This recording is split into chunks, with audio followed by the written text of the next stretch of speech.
Does your world sound like this too much of the time? More extreme. They call it polarizing point right now. Polarization. The truth is not always bound. Congress change. Bad for democracy. Transcend partisanship. Deeply divided. As deep as it gets. Get problem solved. We don't talk about politics. If it does, and you're not exactly fond of that, then you've come to the right podcast.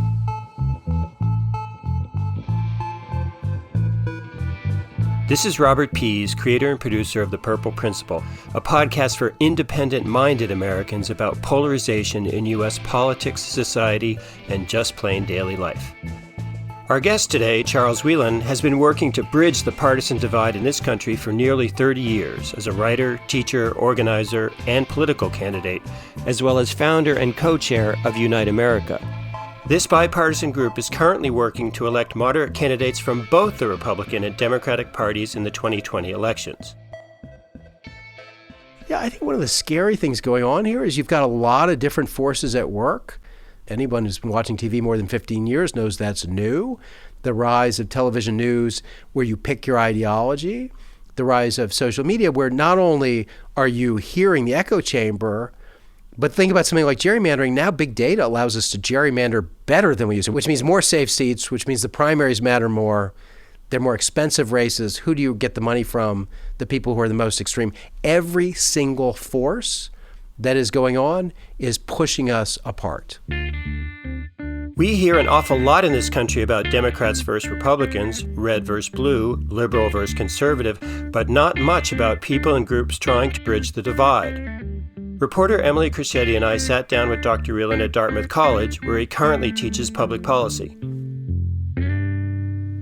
So I guess we can start from the beginning.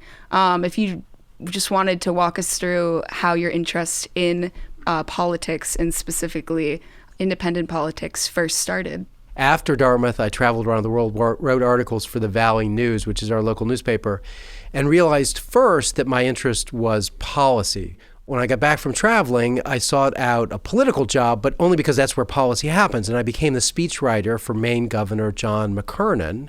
He was what I would describe as a New England Republican, the breed that's more or less been hunted to extinction. Hunted to extinction. Sounds like a bit of exaggeration, but beginning in the 1990s, moderate Republicans in New England and throughout the country were often tagged with the term rhino, as in Republican in name only. Then they were hunted from the Republican right during primary season and the Democratic left during general elections if they survived the primary. We asked Emily Crescetti and fellow reporter Mike Valeri to research their demise. Okay, Michael, so let's try to figure out what happened here. How many moderate New England Republicans held Senate seats when Charlie Wheelan says the rhino hunt began in the late 1980s? Looks like about 5, including Lowell Weicker of Watergate fame in Connecticut, who lost re-election that year. And Jim Jeffords from Vermont, who wins election but becomes an independent in 2001. So by 2000, we are down to 3. But Lincoln Chafee of Rhode Island loses in 2006, and John Sununu of New Hampshire in 2008. Judd Gregg of New Hampshire also retires in 2010. As does Olympia Snowe of Maine in 2012, citing hyperpartisanship in the Senate as the reason. Today, then, in 2020, just one rhino left, Susan Collins from Maine, who may not win re-election, so nearing extinction. We went from 5 moderate New England Republicans to 1, or even none, in 3 decades, enough to change the balance in the Republican caucus. Over this same period, our guest, Charles Wheelan, went through changes of his own. Remember, he started out as a Republican speechwriter in 1989, then served as an Economist Magazine correspondent and got his PhD in public policy. Then in 2008, he seized on a new opportunity. I was teaching policy at the University of Chicago, still very engaged in policy, when Barack Obama was elected. He appointed Rahm Emanuel as his chief of staff, and that opened up a congressional seat. It was my congressional seat. It was the depths of the financial crisis, 2008. And I decided, as somebody who cares about policy, who's written about economics for lay audiences, who is living through the worst financial disaster since the Great Depression, I should run for Congress. At that point, the Republican Party had moved far, far away from what I remember in Maine. I ran in the Democratic primary. And run Charlie did, though you might say that he swam for that congressional seat as well. In this campaign ad, Wheelan is floating in a tank of water while delivering this campaign pitch. Underwater. That's where a lot of us are financially, thanks to the Bush administration and greed on Wall Street. but I can do something about it. I'm an expert in economics, not a professional politician. Together, we'll be like a breath of fresh air in Congress. I'm Charlie Wheelan, and I approve this message. The campaign itself did not go so swimmingly. Wheelan ended up finishing sixth in that Democratic primary with 7% of the vote. We asked why he thinks his candidacy failed to stay afloat. My wife was on her way to becoming a charter school teacher, and I can only tell you that running in a Democratic primary when you have any connection to a charter school is not very good. And that, by the way, is only one thing that would have sunk my candidacy. As soon as I said, and by the way, we need to reform Social Security and we need to curtail Medicare spending, I mean, I would have been shot repeatedly. They would have been firing at the corpse. And was there any particular event or moment during the campaign when things kind of hit the wall? There was a moment. I do remember going to the endorsement session that was run by one or both of the major teacher unions. The question I do remember was, how do you feel about performance-based pay? I actually teach education policy here. I think it's a blunt instrument. But under some circumstances, if you change the incentives, you change the outcome. So I said, I think if you use it carefully, it could be an important tool. That is not what the teachers' unions wanted to hear. And there was just a resounding silence. And if you imagine being in an endorsement session where you still have 10 minutes to go and people have no interest in asking additional questions because they've already, you're like, okay, well, like, should I have the pastries? What do we do now? I'm done. I'm done.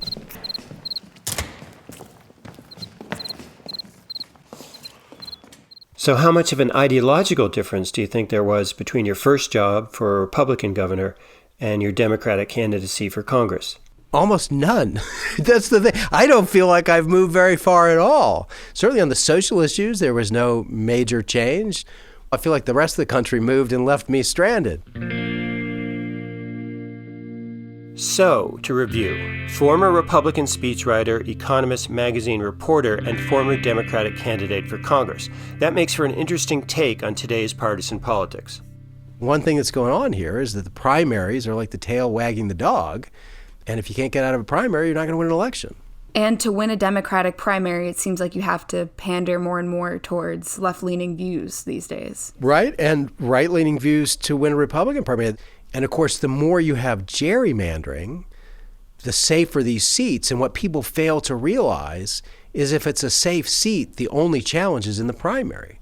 So if you are a Democrat in a safe blue seat, you're not safe. You're just safe from Republicans. What you're not safe from is a challenge from your left flank. And same is true in a red district for Republican, which means if you want to protect yourself, don't do anything cooperative in Congress, because then you'll get some wingnut coming in and saying, oh, he said he would never raise revenue from any source under any circumstances, and he agreed to this increase in the price of a fishing permit. Let's get rid of him. To depart just a bit, let's talk about your time at the Economist Magazine. We noticed one media group in the U.S. placed the Economist as center-left and another in the U.K. place it as a center-right publication. Where would you place the Economist? I would probably place it nowhere. And the reason is we've got this crazy linear way of looking at politics in the United States, but politics isn't linear. It's multifaceted. And the wonderful thing about The Economist is that it does not fit on that spectrum. So it's very liberty focused. It's very, traditionally default to the individual, which you would think of, so it's right-leaning, it's Republican, except they're avowedly pro-choice because it flows from that libertarian kind of leaning perspective. But they endorsed Bill Clinton because they also believe that the government has an important role in doing the things that make capitalism work better. So it's pro-markets, but not pro-business, because the difference is pro-markets is you want to encourage competition as opposed to protecting vested interests. It is pro-market. A few years after his primary loss, Wheelan wrote a book called The Centrist Manifesto, which proposed that a small number of centrist independents in the House or Senate could actually make a huge legislative difference. Here's Wheelan explaining the manifesto to an audience at the 2013 National Book Fair. Let's do one from each side. How would you ensure that that caucus of half a dozen or so senators, once they actually came to the Senate, stuck together and voted as a body above all else? Because once you have issues that are important to this state for re-election or this constituent or whatever, once you start to peel off one or two on individual issues, it becomes real easy for the whole thing to just fall apart. Right.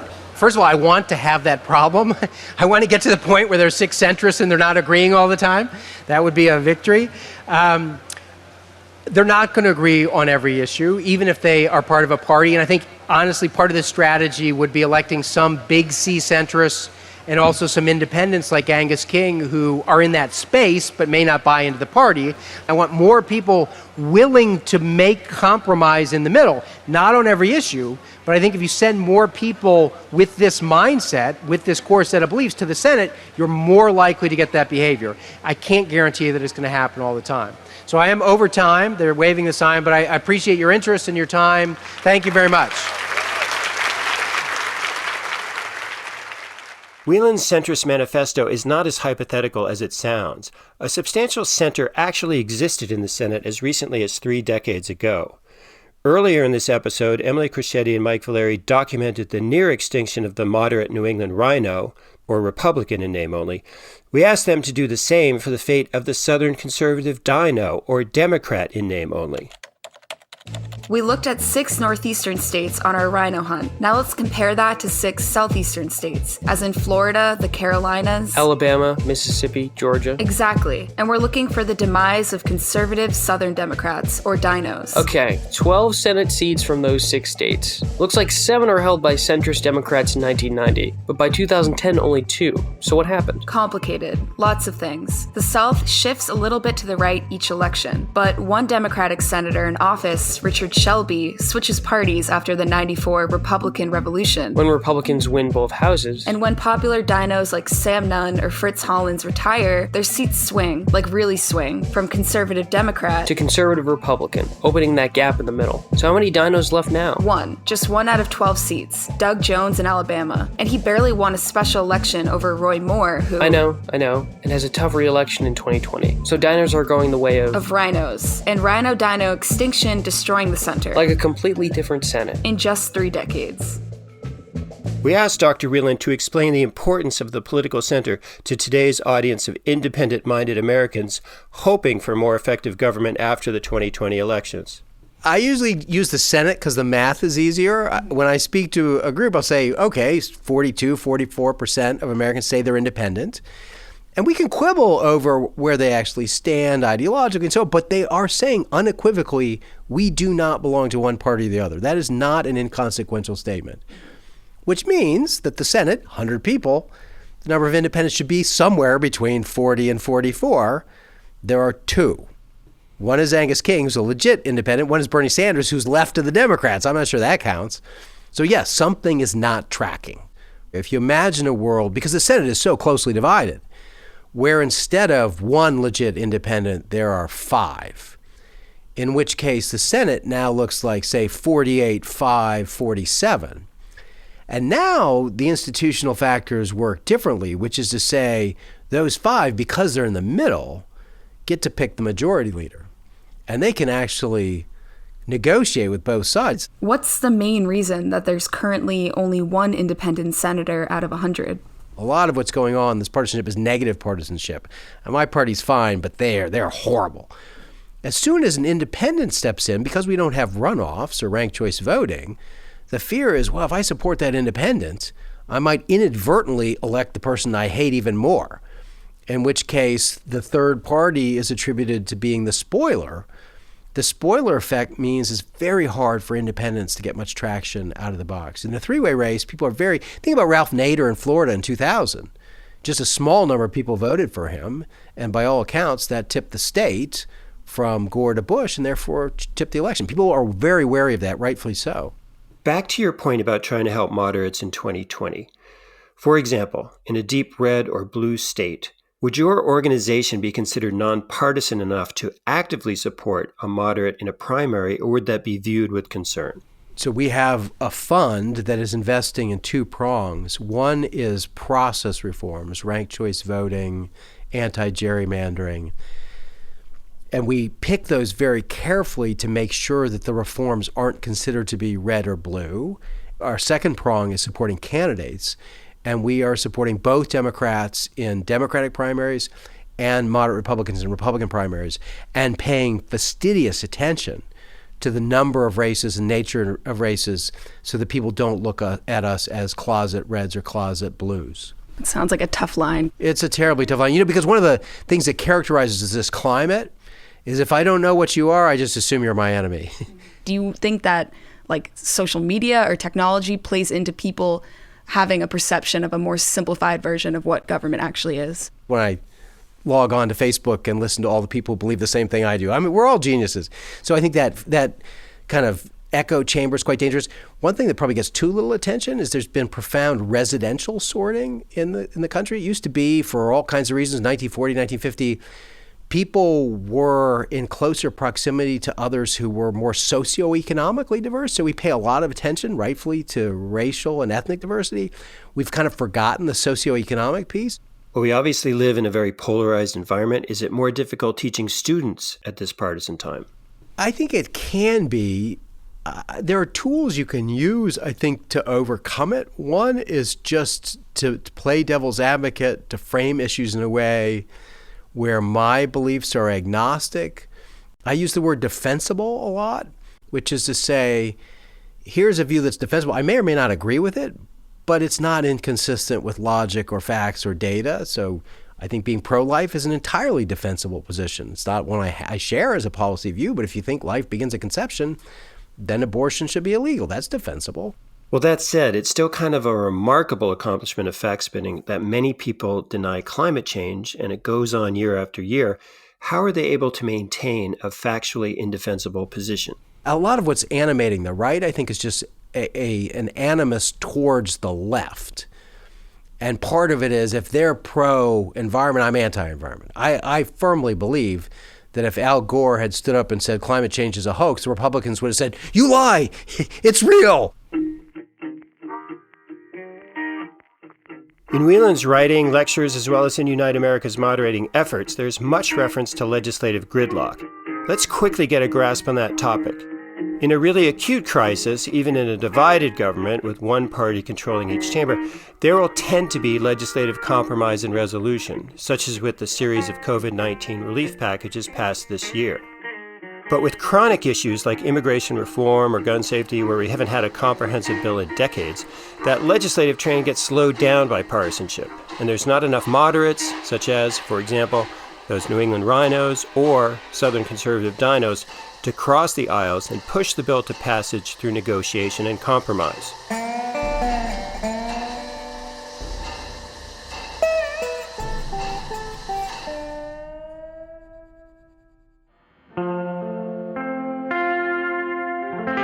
We asked Charles Wheelan about some less obvious factors contributing to gridlock, and his answer included a reference to one of those extinct rhinos, or moderate Republicans, Judd Gregg, former governor and senator from New Hampshire, who was also briefly considered for a cabinet position in the Obama administration.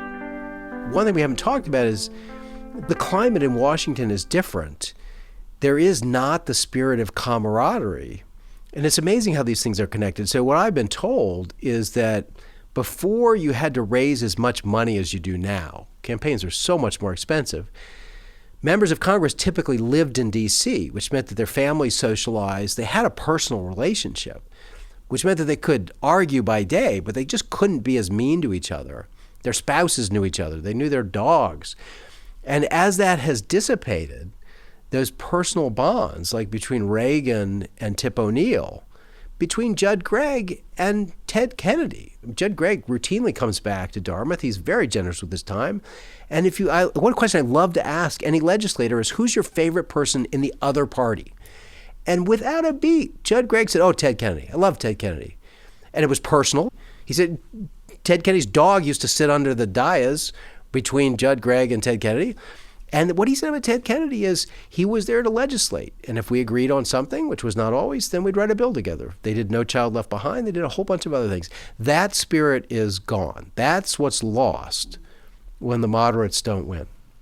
So we're wondering about funding sources. Are there funding sources for a bipartisan centrist strategy, such as are there any centrist billionaires out there? The one person I would keep an eye on is Howard Schultz. Schultz was running for president for about 20 minutes, if you remember, and was just crushed. He came out running as an independent, and the Democrats just landed on him. The fear was that he would take just enough votes away from the Democrat to reelect Donald Trump. But Schultz is still very interested in the reform landscape. Well, let's go back once more to this sort of perilous point in a hypothetical primary where you have a moderate in either party against, let's call them wingnuts. How dangerous is it for an avowedly centrist group to publicly support the moderate? There's certainly going to be backlash from the wingnuts. I mean, that's what they do very well. I think it's incumbent on us to be very clear about what the strategy is and why we're doing it, and to be even-handed in the application of that. So we actually count up the number of races where we're supporting Republicans in primaries. Some very conservative people, by the way, but they're in very conservative states. I've had conversations with someone in New York, and I'll say, look, you need to support this Senate candidate in Utah. And the person in New York says, well, he's pro-life. I'm not pro-life. And I say, it's bloody Utah. Like, what do you expect? Well, that's a good place for us to ask our final question. Because we appeal to independents, we ask you to show a little purple and name one major Republican or Democratic candidate or position that you either did or could support. Well, obviously, I started by writing speeches for McKernan, but on the fiscal issue, I've always supported the Republicans. I would say on fiscal issues, my brain has always been with the center-right. Certainly my heart is with the left. I think the Democrats are spot on climate change. The Republican view is indefensible, as we've discussed. I think in a time of such rapid economic change, somebody's got to be thinking about those who are left behind. It's not obvious, by the way, why that has to be a Democratic position. This gets back to why I like The Economist so much. I think if Milton Friedman, if we were to resurrect him from the dead, I think he would say, look, you're not going to have a vibrant market economy if you don't take care of the losers, the people who are left behind. That was today's featured guest, Charles Wheelan, founder of Unite America, professor of public policy at Dartmouth College, and former Republican speechwriter and former Democratic candidate for Congress. Thanks for listening to this episode of The Purple Principle, a podcast for independent-minded Americans about polarization in politics, society, and daily life. This is Robert Pease for The Purple Principle team. Sarah Holtz, associate producer, Janice Murphy, senior editor, Emily Crissetti, staff reporter, Kevin A. Klein, audio engineer, Emily Holloway, research and fact-checking. Original theme and background music is created by Ryan Adair Rooney. We have some questions about partisanship in these not-so-united states. How did we get so partisan?